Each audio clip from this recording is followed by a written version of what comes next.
நேற்று இந்த டாஸ்மாக் முறைகேடு விவகாரத்தில் திமுக அரசை எதிர்த்து இப்போ பாஜக போராடுறாங்க. அதுக்கு தாவேகா சார்பில் இருந்து நீங்கள் உங்ககிட்ட அதிகாரம் இருக்குது, இந்த நாடகம் ஆடுறதை விட்டுட்டு மடுங்கடிக்கிறதை விட்டுட்டு களத்தில் இறங்கி செயல்படுங்க அப்படின்ற மாதிரி அறிக்கை வருது. அந்த நேரத்தில் நம்ம பொதுவாக ஒரு விமர்சனம் என்ன வருது அப்படின்னா, பாஜகவை எதிர்த்து திமுக அரசு போராடும் போதோ திமுக அரசு எதிர்த்து பாஜக போராடும் போதோ அவங்க 2 பேருமே நாடகம் ஆடுறாங்க, ஒரு மறைமுகமான ஒரு கூட்டணி இருக்காங்க, பேசி வச்சுட்டு மழுங்கடிக்கிறாங்கன்னு சொல்கிறாங்க. அப்போது தாவேகா என்னைக்கு களத்தில் இறங்கி போராட போகுது, கடைசி வரைக்கும் அறிக்கையை மட்டும் தான் விடுவீங்களா அப்படின்ற ஒரு பொதுவான விமர்சனம் இருக்குது. அதுக்கான பதில் சார். அனைவருக்கும் தமிழ் வணக்கம். யுவராம், நான் ஒன்று தெளிவாக சொல்லிடுறேன். ஒவ்வொரு நாளும் ஒவ்வொரு களத்திலையும் நாங்கள் போராடிக்கிட்டு இருக்கிறோம். கோயம்புத்தூரில் குப்பை கிடங்குக்கு எதிராக டன் கணக்கில் நடக்கும் அநீதிக்கு எதிராக தமிழக வெற்றி கழகம் போராடியது. தேனியில் எங்கள் மாவட்ட செயலாளர் லிஃப்ட் பாண்டி தலைமையில் முல்லை பெரியாறு விஷயத்தில் களத்தில் இறங்கி போராடியது. இன்னைக்கு நாம் இதை பேசிகிட்டு இருக்கிறோம். நேற்றுக்கு கிருஷ்ணகிரியில் பெண்களுக்கு எதிராக தொடர்ச்சியாக நடக்கக்கூடிய பாலியல் வன்முறைக்கு எதிராக சட்ட ஒழுங்கு பிரச்சனைக்கு எதிராக களத்தில் இறங்கி போராடினோம். சர்வதேச பெண்கள் தினத்தன்று வீடியோவே போட்டு இந்த நாசக்கார திமுக அரசை விளக்குவோம்னு நாங்கள் களத்தில் இறங்கி போராடினோம். அண்ணா பல்கலை சம்பவத்துக்கு அப்புறமா வெளியில் வர பெண்கள் அச்சப்பட்டாங்க. எங்க டிவிக தலைவர் விஜய் அவர்கள் கைப்பட கடிதம் எழுதி, அச்சம் வேண்டாம் அண்ணன் நான் இருக்கிறேன்.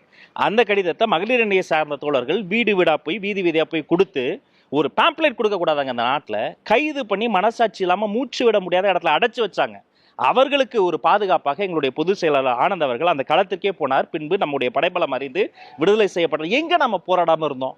என்ன பிரச்சனைனா, போராடுவது வேறு, இப்படி அசிங்கமாக பேசுவது என்பது வேறு.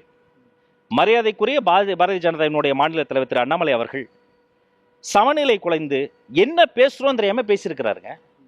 உங்களுக்கு சினிமானா எவ்வளவோ இருக்குங்க, இடுப்பு கிள்றத அவங்க நினைவுக்கு வருமா? அப்ப ரம்மி நாயகன் சரத்குமார் என்ன பண்ணாரு?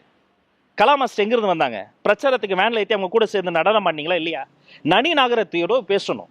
பேசும்போது ஒவ்வொரு வார்த்தையும் கவனமாக இருக்க வேண்டும், நாகரிகமாக பேசணும். அது ஒரு மாநில தலைவராக இருக்கக்கூடிய இவர் பேசிய பேச்ச பிஜேபியினுடைய எம்எல்ஏ, மதிப்பிற்குரிய எம்எல்ஏ வானதி அவர்கள் ஏற்றுக்கொள்வார்களா? நீங்க போய் கேளுங்க, வானதி அவர்கள்கிட்ட கேளுங்க, இது சரியான்னு கேளுங்க. அக்கா தமிழிசை அவர்கள் இங்க பேசிய பேச்சை எடுத்துக்கொள்வாங்களா? அப்ப என்னன்னா, எல்லா விஷயத்த பத்திரிகையாளர்களை எவ்வளவு மோசமா பேசினார். ஒரு பத்திரிகையாளர் சந்திப்பு நடக்குதுன்னா அங்க வரக்கூடிய பத்திரிகையாளர்களை எள்ளி நகையாடி வேறு வேறு வார்த்தைகளை சொல்லி பணத்தை இழுத்து எவ்வளவு மோசமா பேசினார். கொஞ்ச நாளைக்கு முன்னாடி டிஎம்கே ஃபைல்ஸ்னு ஒரு பெட்டியை தூக்கிட்டு வந்தார், தகர பெட்டி. அந்த டிஎம்கே ஃபைல்ஸை கொண்டு போய் கவர்னர்கிட்டே கொடுத்தார். உங்களுக்கு நினைவு இருக்கா? கவர்னருக்கும் காவல்துறைக்கும் கெடு விதித்தார். கெடு முடிஞ்சதுல என்ன சார் ஆச்சு? எதுவுமே பண்ணலீங்க. இதே தான் 1000 கோடிங்கிறது ஒரு டிப் ஆஃப் ஐஸ்பர்க், கையளவு நீரைத்தான் அள்ளி இருக்கிறீங்கன்னு எங்களுடைய மதிப்பிற்குரிய தலைவர் சுட்டிக்காட்டி இருக்கிறார். பல லட்சம் கோடி உள்ள இருக்கு. நீங்க டெல்லி எடுத்துக்கங்க. டெல்லியில சற்றொப்ப 600 கோடி மதுபான ஊழலின் போது முதலமைச்சர் கெஜ்ரிவாலை கைது பண்ணீங்க. கேசிஆர் கவிதாவை கைது பண்ணீங்க. சத்தீஸ்கர்ல இதே நடந்தது. Same scenario. தமிழ்நாட்டில் கைது பண்ண வேண்டிய பாஜக போராட்டம் பண்றீங்க. குற்றச்சாட்டுக்கு ஆளான திமுக கைது பண்றீங்க. இதுக்கு பேர் தான் செட்டிங். மாஸ்டர் பட ஸ்கிரீன் பிளேயை விட இது பயங்கரமான செட்டிங். நடவடிக்கை எடுங்க சார். இந்தியா முழுக்க காலங்காலமா 2 அரசியல் நடக்குது. என்ன தெரியுமா? ஒன்று வெளியில எதிர்க்கிற மாதிரி எதிர்ப்பாங்க, உள்ளுக்குள்ளார மறைமுகமா திரைமறைவு பேரம் நடக்கும். 1000 கோடி இடி பிடிச்சாங்களா, இதை வச்சு இவங்க அரசியல் பண்ணுவாங்க, போராட்டம் பண்ணுவாங்க. அதுவா மக்கள் கேட்டாங்க, உங்ககிட்ட அதிகாரம் இருக்கு, இடி இருக்கு, சென்ட்ரல் ஏஜென்சிஸ் இருக்கு, கைது பண்ணுங்க. கெஜ்ரிவாலை கைது பண்ண முடியும். அப்ப தமிழ்நாடு முதலமைச்சரை பார்த்து நீங்க பயப்படுறீங்களா? இளம் தலைமுறை அரசியல் தலைவர்கள்ல நாகரிகமாக பேசுவோம், வரவேற்பு சொல்லுவோம், நாங்க யாருமே நாகரிகம் இல்லாம பேச மாட்டோம், இப்படி எத்தனை விஷயங்கள் சொல்லி வந்தீங்க. இதுதானே உங்க நாகரிகம். அப்ப ஹேமா மாலினியும் நடிகை கங்கனா ரனாவத்தும் பாராளுமன்ற உறுப்பினர்களா பிஜேபியில வந்தாங்களே, இந்த இடுப்புக்கிளி அரசியல் பண்ணி தான் அவங்க வந்தாங்களா? சொல்றதுக்கு எனக்கு வாய் கூசுதுங்க. இந்தியாவிலேயே மிகப்பெரிய பிரம்மாண்டமான மதுபான விளம்பரம் எது தெரியுமா யுவராம்? நீங்க அப்ப சின்ன பையனா இருந்திருப்பீங்க. பேக் பைப்பர்னு ஒண்ணு, அதுல நடித்தவர் மிஸ்டர் சத்ருகன் சின்ஹா, பெரிய நடிகர், இன்னைக்கு பிஜேபியில தலைவர். கர்நாடகா சட்டமன்றத்துல 3 அமைச்சர்கள் ஆபாச படம் பார்த்து மாட்டினாங்க. வெக்கம் இல்லையா? சட்டமன்றத்துல போய் ஆபாச படம் பார்க்குற இடம் அது. அதுல ஒருத்தர் பின்னால ஒரு பெரிய பதவிக்கு வந்தார். மல்யுத்த வீராங்கனைகள் களத்துல இறங்கி ரோட்ல இறங்கி கதறாங்க, எங்களுக்கு பாலியல் அத்துமீறல் நடக்குது, நாங்க கம்ஃபர்டபுளாவோ சேஃபாவோ இல்லைன்னு. அவங்க மேலேயே கேரக்டர் அசோசியேஷன் பண்ணி அவர்களுக்கு குரலாக இருக்க வேண்டிய அவங்கள நசுக்குனாங்க. எந்த கிரவுண்ட்ஸ்ல நீங்க எங்களை பார்த்து மிக மோசமா, நான் என்ன கேட்கிறேன், இன்னொரு 2வது லைன்ல அவர் சொல்றாரு, இவர் சிகரெட் அடிச்சாரு படத்துல, ஃபேஷன் ஒரு படம் நான் பார்த்தேன், என் நினைவு சரியா இருக்குன்னா 2009ஆம் ஆண்டு சத்தியம் தேட்டர்ல போய் நான் பார்த்தேன். மதிப்புக்குரிய கங்கனா ரனாவத் அதுல போதைப் பொருள் அடிமையா அடிக்டா நடிச்சாங்க. வாங்க போதைப் பொருள் தடுப்பு போலீஸ் வச்சு அவங்களை கைது பண்ணிடுவோமா? என்னங்க பேசுறீங்க? சினிமா வேறு, அரசியல் வேறு. சினிமா தொழில், அரசியல் தொண்டு. இந்த தெளிவு எங்களுக்கு இருக்கு. ஏன் தெரியுமா? எங்க தலைவர் சினிமாவை தாண்டி வேற எங்கேயும் நடிக்க மாட்டார். இன்னைக்கு அரசியல் இருக்கவங்க அத்தனை பேருமே நடிச்சுக்கிறாங்க. வெளியில சண்டை போட்டுக்குவோம். நீ அடிக்கிற மாதிரி அடி, நான் அழுகுற மாதிரி அழுகுறேன், நான் திட்டுற மாதிரி திட்டுறேன், நீ வாங்குற மாதிரி வாங்கு. இந்த கரப்ஷன் கபடதாரிகளினுடைய செட்டிங்கை தொடர்ச்சியாக நாங்கள் எக்ஸ்போஸ் பண்றோம். ரெண்டாவது, எங்களுடைய பொதுச் செயலாளர் என் ஆனந்த் அண்ணன் அவர்கள் பாண்டிச்சேரியில மக்களால தேர்வு செய்யப்பட்ட மக்கள் பிரதிநிதி எம்எல்ஏவா இருந்தவர். 2 தேர்தலில் நீங்க தோற்று போயிருக்கீங்க. பரவாயில்ல, வெற்றி தோல்வி அரசியல்ல சகஜம். மக்களினுடைய ட்ரஸ்ட குட்வில்ல நல்ல வார்த்தைகளை பேசி நல்ல அரசியல் பண்ணி உங்க கொள்கைக்கு நீங்க நேர்மையா இருந்தா அப்படி வாங்க. உங்களை யாருமே குற்றம் சொல்லக்கூடாது, உங்களை யாருமே விமர்சிக்க கூடாது. நாங்க உங்களை மட்டும் குற்றம் சொல்லல, அதிகாரத்தில் இருக்கக்கூடிய அத்தனை பேருமே நாங்க விமர்சிக்கிறோம். என்னையா பண்ணீங்க இந்த மண்ணுக்காக மக்களுக்காக? ஒவ்வொரு முறையும் தனிநபராக இந்த தலைவரும் அந்த தலைவரும் ஒரு கேண்டிடேட் அனௌன்ஸ் பண்ணும்போது கூட பாத்தீங்கன்னா ஒரு செட்டிங் இருக்கும்.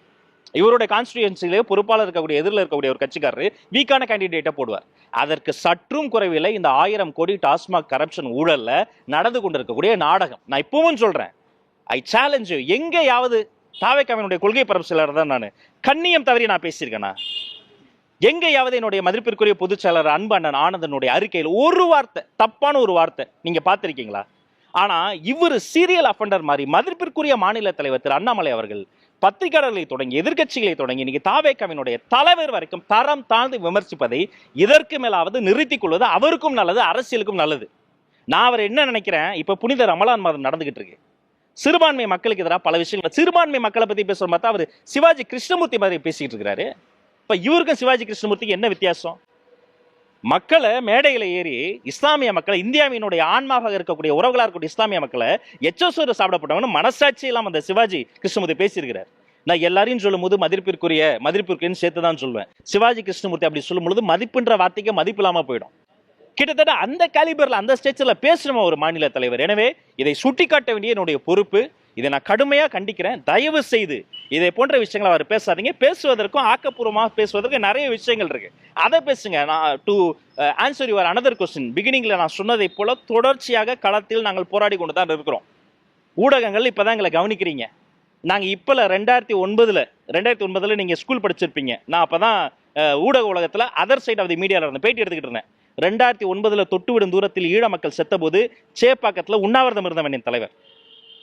பின் குறிப்பு, உண்மையான உண்ணாவிரதம், 1 மணி நேரம் உண்ணாவிரதம் கிடையாது, நாள் முழுக்க இருந்தாங்க. இவராம் 38 தொகுதியில பசங்க போய் நின்னாங்க விஎம்ஏல.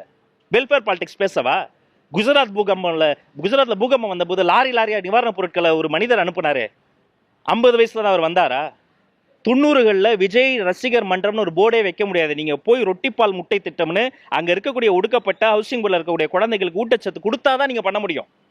விஜய் படிப்பகம் நடத்தணும், குருதியகம் இருக்கு, விலையில்லா விருந்தகம் இருக்கு. ஒரு மக்கள் காசுல டாக்ஸ் மணில கவர்மெண்ட் செய்ய வேண்டிய வேலையை ஒரு தனி மனிதன் தனது ரசிகர்களோடு செய்து கொண்டே இருக்கிறார், இன்னும் செய்வார். குடிப்பகம் நடத்தி கொண்டு இருக்கக்கூடிய தமிழ்நாட்டில் படிப்பகம் நடத்திக்கிட்டு இருக்கிறோம். எங்களை பார்த்து சொல்றீங்க நீங்க 50 வயசுல தான் வந்தீங்க என்பது உங்களுடைய அறியாமை. ஹிஸ்டரியை பாருங்க. எவல்யூஷன் ஆஃப் லீடர் நான் ஒரு டாக்குமெண்ட்ரி பண்ணியிருக்கிறோம். தயவு செய்து யூடியூப்ல இருக்கு, போய் பாருங்க, கண்ணை திறந்து பாருங்க. எப்படியாவது அதிகாரத்தை தக்க விடுங்கிறதுக்காக திரைமறைவு பேரம் பேசிக்கிட்டு இருக்கிறாங்களா, அதை திறந்து பாருங்க.